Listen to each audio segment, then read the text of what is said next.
તો જય માતાજી મિત્રો, હું પરમાર પ્રેમને સ્વાગત છે તમારું મારા નવા બ્લોગ ના કઈ વિડીયો ના સ્ટોરી ટેલિંગ એ બધું છોડો.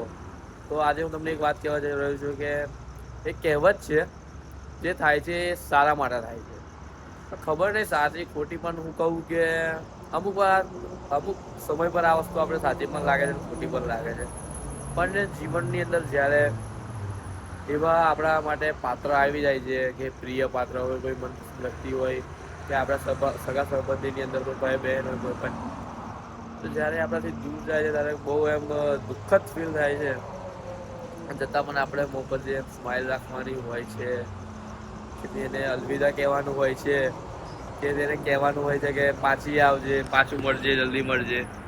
બહુ એમ હાર્ડ ફિલિંગ હોય છે. અને ખાસ કરી એક મેલ માટે જે તેના દલડાની વાત કોઈને ખાસ કરીને કહી નહીં શકતો, છતાં પણ જ્યારે પોતાના એમ હૃદયની અંદર બધું વસાવીને રાખે છે, કહે છે પોતાની જાતને, તો એને એમ કેવું ફીલ થતું તમે વિચારી શકો છો.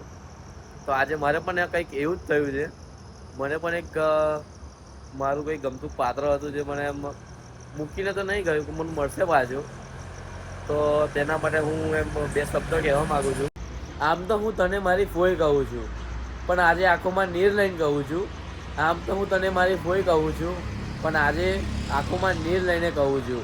ભગવાને ઘણા સંબંધો બનાવ્યા, છતાં પણ કંઈક કમી લાગી તો જઈને એક પાત્ર બનાવ્યું જેને હું મારી મિત્તલ ફોઈ કહું છું.